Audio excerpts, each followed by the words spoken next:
Hello everyone, welcome to IMS Gate Academy. Today I have with me a very special person, Kuldeep Sharma, AIR 36 from Mechanical Engineering. So Kuldeep, many congratulations for this amazing achievement. Thank you sir, thank you sir. कैसा लग रहा है आपको? बहुत अच्छा लग रहा है सर, बहुत अच्छा। तो कुलदीप, आप इस सक्सेस का क्रेडिट सबसे ज्यादा किसे देना चाहेंगे? सर ये सक्सेस का क्रेडिट सर पहले तो मैं शिक्षक को देना चाहूंगा जहाँ मैंने पढ़ा है, और मैं अपने दोस्तों को जो पूरा ये माहौल बना के रखा था कि हाँ कि मतलब क्या होता है ना, ये सब लंबा जर्नी होता है, थोड़ा सा गेट का थोड़ा डिफिकल्टी आती है, तो उसमें फिर दोस्त और शिक्षक ये काफी मतलब अप्रोच किया और इन्वायरमेंट बना के ऐसा रखे जो काफी अच्छा लगा इसमें। Very good, very good, very good. और हाँ, आपको तो क्रेडिट जाता ही है, आपने मेहनत की है तो आप तो एकदम सबसे नंबर वन पे आप ही को क्रेडिट जाता है। तो कुलदीप, मैं चाहता हूँ कुछ मैं आपसे ये पूछना चाहता हूँ कि इस आपकी कुछ क्या स्पेशल स्ट्रेटजी रही आपकी? आपने कैसे इस पूरे जर्नी को अप्रोच किया? क्या आपने वो कौन सी चीज आपने कुछ स्पेशल की जो आपका एक्स फैक्टर बन गया आपकी स्ट्रेटजी में, ताकि आप ये इतने अच्छे मार्क्स ला पाए? सर समराइज में चाहता हूँ। ये सर स्ट्रेटेजी यही थी कि जैसे मैं मतलब गेट पहली बार मैंने सीरियस एग्जाम जो दिया था मैं 2022 का दिया था। तो उसमें क्या था ना, पहले का जो ट्रेंड था और जो अब जो पिछले 2 साल से दिखा है मार्क्स और स्कोर का रैंक का, वो काफी मतलब डिफरेंस आया है।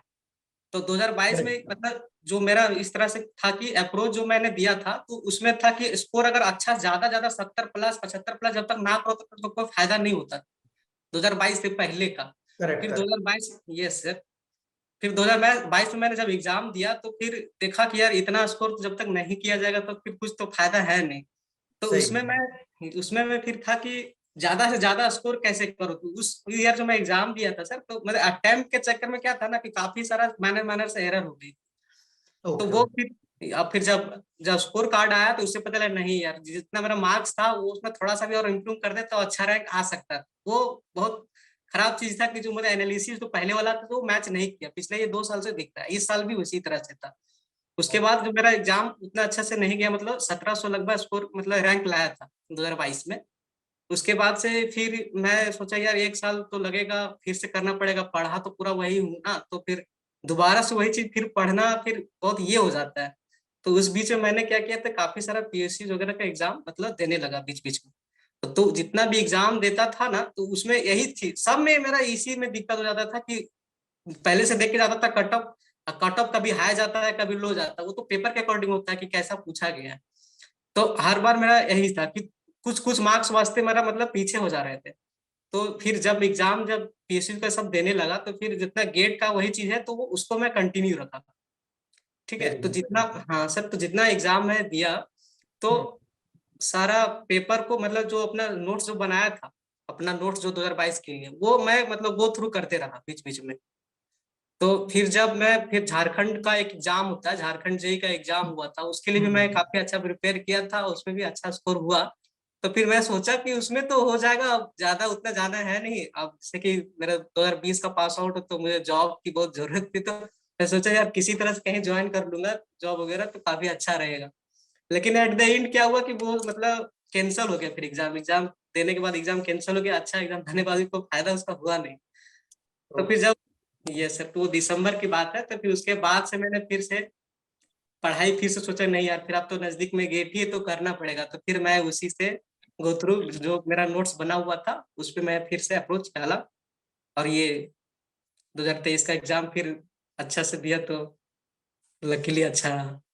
बहुत ही अच्छा आंसर, बहुत ही इंस्पायरिंग जर्नी आपकी रही है कुलदीप। कुलदीप, आपने अपने स्टेटमेंट में नोट्स का काफी जिक्र किया, 2-3 बार आपने बोला कि नोट्स मैंने बहुत मतलब नोट्स से आपको काफी हेल्पफुल मिली, नोट्स आपने बहुत ये बोला है। तो मैं इसी पे आपसे पूछता हूँ कि क्या आपके सक्सेस में शॉर्ट नोट्स का कितना योगदान रहा है और आपने उसे कैसे बनाया? हाँ सर, शॉर्ट नोट्स क्या होता है ना, लास्ट एग्जाम जैसे जैसे नजदीक आती है तो आप 400 पन्नों का एक जो कॉपी बनाए रहते हैं 100 में या डिजाइन या थर्मो का, वो बार बार आप पलट नहीं सकते। तो वो बहुत जरूरी होता है कि जब आप जैसे कि क्या है कि एक टॉपिक वाइज टेस्ट दे रहे हैं तो एक बड़ा सा नोट्स पढ़े फिर दिए, उसमें 20 क्वेश्चन 25 क्वेश्चन जो रहा तो वो अच्छा से आदमी दे सकता है, तो वो तो ठीक है। लेकिन जब फिर फुल लेंथ जब टेस्ट देने बैठेंगे तो फिर क्या है ना, एक बार डिजाइन का, एक बार थर्मोडायनेमिक्स का, एक बार मैथ्स का फॉर्मूला याद आना चाहिए इतना टाइम, तो उसमें हमको लगता है कि शॉर्ट नोट्स बहुत जरूरी हो जाता है। तो मैं उसके लिए क्या किया था, समराइज कर लिया था, और मतलब एक कॉपी में लगभग 1 से 1.5 कॉपी लगा, जितना मतलब जैसे 12 सब्जेक्ट होता है मैकेनिकल में, तो वो मैं समराइज करके सारा एक जगह नोट डाउन कर लिया था, ताकि जितना भी टेस्ट दो, ताकि एक बार मतलब होता है ना कि पहला चैप्टर से आखिरी चैप्टर में कितना बीच उसका फॉर्मूला है या कैसे कैसे उसका यूज करना है, तो वो काफी मतलब जरूरत था। तो उसके लिए जितना अब जितना बार आप पढ़िएगा सर, उतना जरूरी नहीं कि हर चीज आपको फिर बार बार पढ़ना पड़े, तो जो जो कुछ कुछ चीजें जो भूली जा सकती है उसको मैं करेक्ट। नोट डाउन कर लिया था।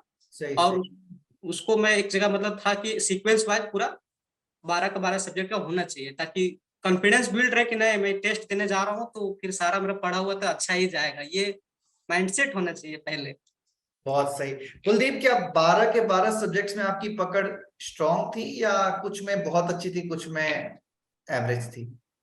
हाँ सर, पहले जब एग्जाम दिया था तो उसमें पूरा ये नहीं था, जैसे कि मैथ्स को मैं काफी इग्नोर कर दिया था फर्स्ट टाइम, और जैसे इंडस्ट्रियल का टॉपिक आता है उसका मैं काफी मतलब छोड़ देते थे कभी कि यार कितना ही आ जाएगा कितना ही आ जाएगा। लेकिन क्या है ना कि जब भी एग्जाम देने जाओ बीच में और कोई भी सब्जेक्ट अगर छोड़ के जाते हैं तो उसमें क्या होता है कि इजी क्वेश्चन भी डिफिकल्ट लगने लगता है, पूरा पढ़ा रहता है तो डिफिकल्ट क्वेश्चन भी फिर इजी लग रहा था कि लगता है कि नहीं मैं सारा पढ़ के आया हूँ तो मेरे यहाँ से कहाँ जाएगा पर, सही सही सही। उसके लिए फिर तो सारा करना पड़ता है।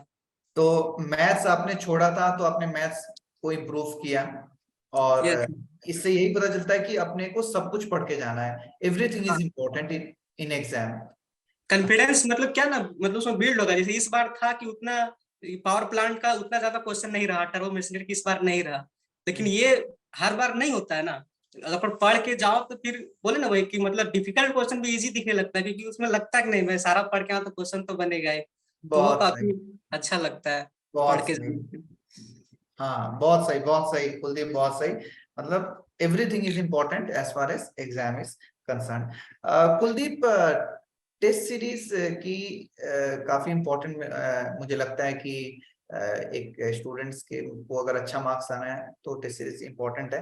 तो आपके इस सक्सेस में टेस्ट सीरीज का कितना योगदान है, और आपने आप समराइज करो कि आपने कितना टेस्ट सीरीज दिया, कब से स्टार्ट किया, कब तक दिया, और आपने उससे कैसे बेनिफिट लिया?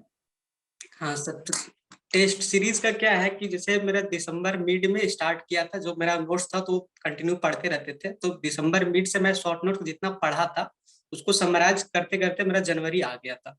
तो जनवरी मतलब 4 या 5 जनवरी से मैं मतलब टेस्ट देना शुरू किया। तो क्या था मतलब शुरुआत में क्या क्या टेस्ट सीरीज मतलब इतना इम्पोर्टेंट है, क्योंकि कोई भी अगर पढ़ लो नोट्स तो जब तक क्वेश्चन ना बने फिर कोई फायदा नहीं, तब मतलब सही है। क्वेश्चन नोट्स पूरा रटा हुआ है और अप्रोच कैसे करना है, कौन सा पहले फॉर्मूला लगाना है, कौन उसके बाद वाला फॉर्मूला यूज होगा, वो कैसे पता चलेगा, वो तो क्वेश्चन लगाना ही सही होगा। तो जैसे पहले तो क्वेश्चन प्रैक्टिस तो हुआ रहेगा उस टेस्ट सीरीज में, उसमें टाइम बाउंड के साथ कैसे कैसे उसको लगाना है, तो काफी मतलब इम्पोर्टेंट हो जाता है। तो टेस्ट सीरीज मैंने मतलब 4-5 तारीख जनवरी से ही देना शुरू किया था, और कुछ मैंने दिया था पार्ट वाइज, फिर मैं देखा कि पार्ट वाइज उतना हमको मतलब उस तरह से नहीं लगा, क्योंकि मेरा पहले से दिया हुआ था एक बार, पहले भी मैं गेट दी चुका, तो उसमें हमको पता था कि कैसे कैसे आता है। तो मैं फुल लेंथ पे ज्यादा फिर कंसंट्रेट किया, और डेली बेसिस पे मेरा जो एग्जाम था इस बार तो शेड्यूल हो गया था कि सिर्फ एक ही शिफ्ट में मैकेनिकल का एग्जाम होना है, तो मैं फिर उसी शिफ्ट में 2 से 5 वाला जो शिफ्ट था उसको पकड़ लिया, बाकी उसमें मैं काफी अच्छे से टेस्ट देते रहा। और एनालिसिस काफी उसमें बहुत जरूरी हो जाता है टेस्ट सीरीज में, कि जैसे एक टेस्ट दिए तो उसमें कॉन्सेप्ट ऐसा सा चीज आता है जो मतलब क्वेश्चन तो पहले पढ़े रहते हैं या थ्योरेटिकल नॉलेज तो रहता है, उसको अप्रोच कैसे करना है, और कौन कौन सा फॉर्मूला पहले यूज होगा कौन बाद होगा, कौन कौन सा कैसे मिक्स किया जाता है, वो तो टेस्ट सीरीज से ही पता चलेगा। तो वो काफी जरूरत था और काफी उससे इम्प्रूवमेंट होता है, और हुआ भी। Correct correct. On an average आपने कितना टेस्ट सीरीज दिया, एफएलटी फुल लेंथ टेस्ट, कुछ राउंडेड फिगर? जैसे मतलब 14-15 मतलब फुल लेंथ टेस्ट सीरीज दिया था। 14-15 तो एक स्टूडेंट को ऑन एन एवरेज 14-15 दे देना चाहिए एफएलटी, उससे एक कॉन्फिडेंस बिल्डअप होगा। मतलब हाँ सर, 14-15 टेस्ट सीरीज दे देने, मतलब जितना आप ज्यादा दे सको उतना अच्छा है, लेकिन ये भी नहीं कि पूरा देते रहो और क्या दिया वो पता नहीं। तो क्या थोड़ा सा कम पे फोकस करके उसको 2 बार 3 बार गो थ्रू कर ले कि हाँ इसमें क्या क्या मैंने एरर किया। जरूरी नहीं कि करेक्ट पहले करेक्ट। टेस्ट में तो सारा बन जाता। तो मैं उसको बार बार एनालिसिस कर सकते हैं कि उसमें मतलब क्या कॉन्सेप्ट है जो छूट जा रहा है, या किसमें है जिसमें ज्यादा मेहनत करने की जरूरत है। तो करेक्ट करेक्ट उसको करेक्ट। बार बार रिपीट करके वो अपने में मतलब बिल्डअप और कॉन्फिडेंस में डेवलप कर सकते हैं। तो देने के साथ साथ एनालिसिस भी उतनी ही जरूरी है जितना देना जरूरी है, करेक्ट। हाँ सर, आप टेस्ट दे रहे हैं, उसे पता ही नहीं कि मेरा क्या मतलब आउटकम आ रहा है, चाहे क्या मेरा एरर हो रहा है, आप देख ही नहीं रहे पलट के, तो फिर क्या फायदा। Marks correct. आया देख के निकल नहीं सकते ना, तो उसमें क्या एरर किए और कितना सुधार कर सकते हैं, वो तो देख के ही आगे बढ़ना पड़ेगा फिर। सही सही सही। कुलदीप, रिवीजन के लिए कुछ स्पेशल अप्रोच या बस नॉर्मली आप रिवाइज हमेशा करते थे? हाँ, रिवीजन रिवीजन के लिए अप्रोच यही रहेगा कि जो मेरा नोट्स जो कंप्लीट हो गया है, या जो कोई नोट्स अगर बनाया है तो कंप्लीट हो गया है, तो पढ़ने के टाइम लगेगा कि यार ये आ रहा है, ये आ रहा है, मतलब ये आ रहा है, समझ में आ रहा है, ये सब चीज तो दिख रहा है। तो हम्म। उस टाइम सब इजी इजी लगता है। एक बार आप आंख बंद कर तो फिर आप उसमें देख सकते हैं कि कितना उसमें आप रिफ्लेक्ट कर पा रहे हैं। तो उसको है कि लिख लिख के कोई भी पॉइंट या कोई भी वैसा जो नोट्स फॉर्मूला अगर आप जो भूल रहे हैं, जो लंबा लंबा है, जैसे थर्मोडायनामिक्स में काफी सारा जो ग्राफ्स आते हैं, कुछ साइकिल्स आते हैं, तो किसका कहाँ से आता है, तो वो हम्म। छाप छाप के या लिख लिख के उसको काफी अच्छा से इम्प्रूवमेंट किया जा सकता है। अच्छा, सही सही, बहुत सही, बहुत सही। तो कुलदीप, लास्ट मंथ में स्टूडेंट्स थोड़े से स्ट्रेस्ड आउट रहते हैं, आप तो जानते ही होंगे।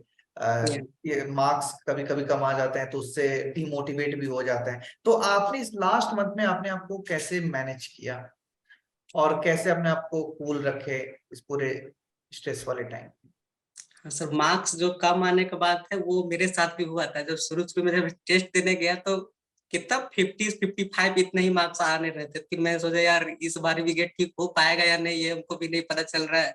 तो फिर हमको लगा कि देखो उतना ज्यादा इंपॉर्टेंट मार्क्स को देना नहीं है। सबसे पहली बात टेस्ट है कि सीखने के लिए, उसको वो तो डिसाइड नहीं करेगा ना कि कितना रैंक आएगा। वो तो 3 घंटा डिसाइड करेगा कि तुम कैसे उसको कर पाते हो, कितना अच्छा पढ़ के जाओ। वो 3 घंटा में अगर आधा घंटा भी बेकार गया, मतलब 4-5-6 क्वेश्चन पे गया, तो फिर तो वो नहीं जाने देना है ना। तो टेस्ट सीरीज ज्यादातर सीखने के लिए हो सकता है। तो मेरा जब मार्क्स सब कम आ रहा था, फिर फोकस इस पे किया कि जो देखो जो हमसे पहले बन रहा है उस पे क्या है कि एक्यूरेसी के साथ बन रहा है या नहीं, जो क्वेश्चन हमको आ रहा है कम से कम उसको अच्छा से कर पा रहा हो कि नहीं। तो पहले उसको एनालिसिस करना बहुत जरूरी है। जरूरी नहीं है कि मार्क्स के चक्कर में सारा बना रहे हैं या फिर सारा नेगेटिव कर दे, वो सही नहीं है। तो सबसे पहली बात है कि जो आपको आ रहा है पहले उस पर फोकस कीजिए, कि जितना जरूरी 12 सब्जेक्ट है उसमें कम 6-7-8 भी तो अच्छा से आता है ना। तो जो क्वेश्चन आ रहा है उसको मतलब अप्रोच कर पा रहे हैं, आंसर ला पा रहे हैं, रेंज ला पा रहे हैं या नहीं, अप्रोच ठीक से नहीं हो रहा है, तो वो ज्यादा बेहतर करने की जरूरत है। और एक्यूरेसी वगैरह पे ध्यान देने की जरूरत है। कि मार्क्स आए या ना आए वो तो लास्ट में डिपेंड करेगा। तो उस पे ज्यादा ये नहीं होना चाहिए कि डिमोड नहीं आ रहा है तो नहीं होगा। आप एक्यूरेसी पे ध्यान दे सकते हैं कि आपको कितना आता है। इसलिए हम लोग जैसे थर्मोडायनामिक्स में पढ़े हैं, तो अब कार्नोट साइकिल का एफिशिएंसी तो अलग बताता है, लेकिन सेकेंड लॉ एफिशिएंसी फिर अलग बताता है। हम किससे रिलेट कर पाते हैं कि कितना में कितना हो रहा है, कितना हो सकता है। अब हर चीज 100% नहीं हो सकता। बाकी इम्प्रूवमेंट का तौर तो हर जगह है, उसको इंक्रीज किया जा सकता है। बहुत सही कुलदीप, बहुत अच्छी अपने बात कही। और इसी से मैं जुड़ा नेक्स्ट क्वेश्चन पूछता हूँ कि एग्जाम में कुछ आपकी अलग स्ट्रेटजी थी कि मुझे ये पहले अटेम्प्ट करना है, वो पहले अटेम्प्ट करना है, या वो एकदम ब्लैंक माइंड के साथ आपने अटेम्प्ट किया पेपर? मैं टेस्ट सीरीज दिया था तो उसमें काफी उसका एनालिसिस कर लिया था कि कैसे अप्रोच करना है। वहाँ लास्ट मोमेंट पे डिसाइड करना थोड़ा दिक्कत हो सकता है। तो उतना टेस्ट सीरीज में आप मतलब देख सकते हैं कि आपका क्या अप्रोच सही लग रहा है। तो मेरा जो अच्छा फिट बैठ रहा था कि एक बार क्या है ना, क्वेश्चन तो सारा बनाना है हम ही को, जो बनेगा तो बनाएंगे हम ही, वो लास्ट बनाए या पहले बना लो फर्क नहीं पड़ता। लेकिन मेरा ये था कि टाइम पहले चीज में कम देना है, क्योंकि ज्यादा दिल नहीं लगा बैठना किसी क्वेश्चन में, किसको जब तक नहीं बनाऊंगा तब तक आगे नहीं बढ़ पाऊंगा।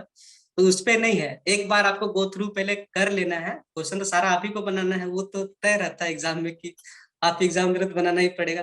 तो मेरा था कि किसी मतलब एक बार गो थ्रू पूरा क्वेश्चन 65 का है तो सारा देख ले कि कोई सी क्वेश्चन जल्दी के चक्कर में छूट ना जाए या फिर जल्दी गलत ना हो जाए। तो जो जो इजी लगे पहली बार तो उसको पहले बना लेना है। और फिर जो लास्ट टाइम बचता है, जैसे कि मेरा लगभग 2 घंटा में एक बार मेरा पूरा हो गया था। और जो मेरा शुरुआत रहा था, क्वेश्चन 1 से शुरू किए थे, उसमें कोई मतलब ऐसे छाटा नहीं था। तो पहला ही क्वेश्चन से मैं शुरू किया, और पहला 2 घंटा में एक बार मेरा पूरा क्वेश्चन कंप्लीट कर दिया था। उसके बाद मैं फोकस करके जैसे 2 नंबर का 1 नंबर वाला इस बार क्या था कि इजी इजी लग रहा था, तो वो तो हो गया। 2 नंबर में थोड़ा सा लग रहा कि नहीं, थोड़ा सा पढ़ लेना चाहिए, क्योंकि जल्दी के चक्कर में गलत करने से 2 नंबर से बहुत ज्यादा फर्क पड़ जाता है। तो अगर आप 1 घंटा फिर का वही जो 1 घंटा है वो ज्यादा इंप्रूव करता है रैंक में, और मार्क्स आपका इंक्रीज होगा। सो बाकी वो तो एवरेज जो मार्क्स दिलाता है वो तो दिलाएगा ही दिलाएगा। आप कितना अच्छा कर सकते हैं वो लास्ट का पोर्शन में पता चलता है।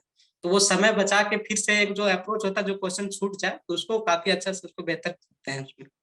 तो मेरा सही। यही था कि पहला 2 घंटा दो, और फिर 1 घंटा से फिर जो नहीं बना उसमें क्यों नहीं बना, फिर मेहनत तो किया है, क्यों नहीं बना उसको थोड़ा सा एनालिसिस करके एट अ टाइम मतलब क्वेश्चन सॉल्विंग का होना चाहिए एबिलिटी। सही, तो आपने बहुत अच्छी एक बात कही कि क्वेश्चन से दिल नहीं लगा बैठना है, भावुक नहीं हो जाना है। जो नहीं बन रहा है उससे छोड़ के आगे बढ़ो, जो बन रहा है उसे बनाओ। करेक्ट। तो और कुलदीप, मैं आपसे बहुत अच्छा आपने आंसर दिया अभी तक। मैं आपसे एक फाइनल क्वेश्चन पूछना चाहता हूँ कि यस आपके जर्नी में कोई मेजर चैलेंजेस अगर आए हैं तो उसे आपने कैसे ओवरकम किया? सर, मेरा मेजर चैलेंज यही था कि सिर्फ 2020 का पास आउट हूँ, तो मुझे एमटेक वगैरह करना नहीं था, नहीं तो मैं लास्ट ईयर ले सकता था। आईआईटी मतलब आईआईटी मिल रही थी, लेकिन मुझे करना नहीं था, मुझे करना जॉब ही था।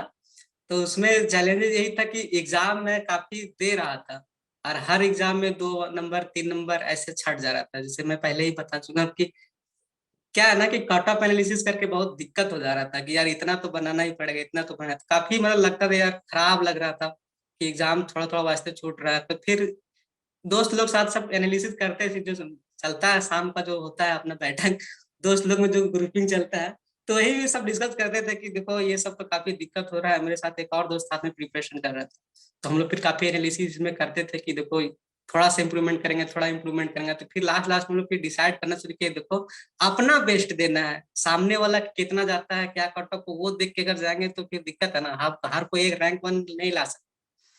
तो आप अपना जितना आप अप्रोच कर सकते हैं, आपका जितना मार्क्स कैपेबिलिटी है कि आप इतना सही कर सकते हैं, तो उस पर ज्यादा ध्यान देने की जरूरत है। तो काफी वो मतलब लगता था खराब, फिर धीरे धीरे धीरे धीरे फिर मैं सोचा कि अच्छा से अपने फिर लास्ट जब जन एचपीसीएल वगैरह एग्जाम दिया था, झारखंड जेई एग्जाम दिया था, तो इस समय में काफी अच्छा मतलब होने लगा, मतलब क्वालिफाई हो गए थे। तो फिर लगा कि नहीं, अब जो वो पहले वाला मेहनत था आप कहीं ना कहीं दिख रहा है, तो उसमें खराब नहीं लगना चाहिए।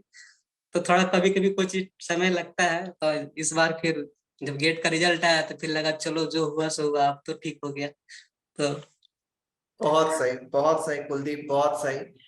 और मैं अपने व्यूअर्स को यही बताना चाहता हूँ कि चैलेंजेस आपके सामने आएंगे, बट उस फेज से आप कैसे निकलते हो, अपने आप को कैसे मैनेज करते हो, स्ट्रेस को कैसे मैनेज करते हो, वही डिटरमाइन करता है कि आपकी सक्सेस क्या होने वाली है। तो कुलदीप, बहुत सही आपने आंसर दिया सारे क्वेश्चंस का। और मैं यस एकदम श्योर हूँ 100% की जो एस्पिरेंट, फ्यूचर एस्पिरेंट इस वीडियो को देख रहा होगा वो आपके एक्सपीरियंस से जरूर बेनिफिट करेगा। यस सर जरूर। कुलदीप, आपकी मैसेज क्या रहेगी for future aspirants? Sir future aspirant के लिए मेरा मैसेज यही रहेगा कि देखो अभी गेट अभी अच्छा कर दिया कि 2000 मतलब क्या होता है, थर्ड ईयर और फाइनल ईयर दो दो बार एग्जाम ले रही है। तो जो जूनियर्स ज्यादा हैं जो थर्ड ईयर में अप्रोच कर रहे हैं, उनके लिए ये रहेगा कि आप एक क्या थर्ड ईयर में करने के बाद जरूरी नहीं कि पीएसयू आपको मिलेगा, क्योंकि कुछ कुछ पीएसयू है कि जो रिसेंट गेट रहता है उसी पे लेती है, और कुछ कुछ 3 साल का रहता है जो 3 साल का गेट स्कोर मतलब लेती है। तो थर्ड ईयर वालों के लिए ये रहेगा कि पहले आप जो कॉलेज है तो कॉलेज का लाइफ अच्छा से जी लें, वो भी बहुत जरूरी है पढ़ाई के साथ। तो सही आप बात। उस हाँ, तो उसके लिए आप आराम से फिर फाइनल ईयर भी आपके पास आएगा, थर्ड ईयर भी आपके पास है, तो वो लोगों के लिए है कि अच्छा से पहले गो थ्रू करें, कॉन्सेप्ट अच्छा से सीखें, क्योंकि अभी एमएसक्यू इंट्रोड्यूस कर दिया गया है, पहले नहीं था। तो पहले एलिमिनेशन या फिर देख के लग जाता था, अभी दो दो में मिक्स हो रहा है कॉन्सेप्ट, तो आप एक भी ऑप्शन छोड़ के आएगा उसका मार्क्स मिलने वाला नहीं है। तो कॉन्सेप्ट पे अच्छा ध्यान देने की जरूरत है। और फाइनल ईयर वाले जो फोर्थ ईयर में अटेम्प्ट कर रहे हैं या जो ड्रॉप आउट है, तो उनके लिए है कि जो एक बार तुम लोग पढ़ चुके होंगे, कुछ ना कुछ इंजीनियरिंग में किए होंगे, बाकी किसी भी टीचर को मतलब जो उनको अच्छा लग रहा हो, एक बार फॉलो करके टाइम बाउंड के साथ, जो फाइनल ईयर में हो जिसके पास 1 साल का टाइम है, वो टाइम बाउंड के साथ एक बार अपना नोट्स जो होता है सेल्फ वाला वो बहुत जरूरी है। तो Correct. सेल्फ नोट्स वगैरह अपना बना ले, और शॉर्ट नोट्स के चक्कर में क्या है कि शॉर्ट नोट्स आप लास्ट बनेगा, शॉर्ट नोट्स किसी सीनियर्स को जो मिलते हैं वो उसको ब्लाइंडली फॉलो ना ही करें, मतलब वो ये देख सकते हैं शॉर्ट नोट उन लोग सीनियर्स का कि वो कैसे बनाए हैं, उनको जो चीज आता होगा वो नहीं लिखेंगे, जो चीज उनको भी भूलते होंगे वही चीज वो भी लिखे होंगे। तो आपको भी इसी तरह से शॉर्ट नोट्स वगैरह भी बनाना पड़ेगा। Correct. एक साल अगर बाउंड है, आपको जो चीज नहीं आ रहा उसी चीज को नोट करें, नहीं तो 400 पेज का एक नोट्स Correct. बनाने की जरूरत नहीं है। सही बात उस है। हिसाब से आप अप्रोच कर सकते हैं, तो काफी मतलब फायदा होगा इससे। चलिए Kuldeep, again many congratulations for this amazing achievement, and I wish कि जो एस्पिरेंट्स इस वीडियो को देखें उससे इससे वो जरूर बेनिफिट कर रहे हैं। So thank you Kuldeep for sharing your experience. Thank you thank you, very much. Thank you. Thank you sir.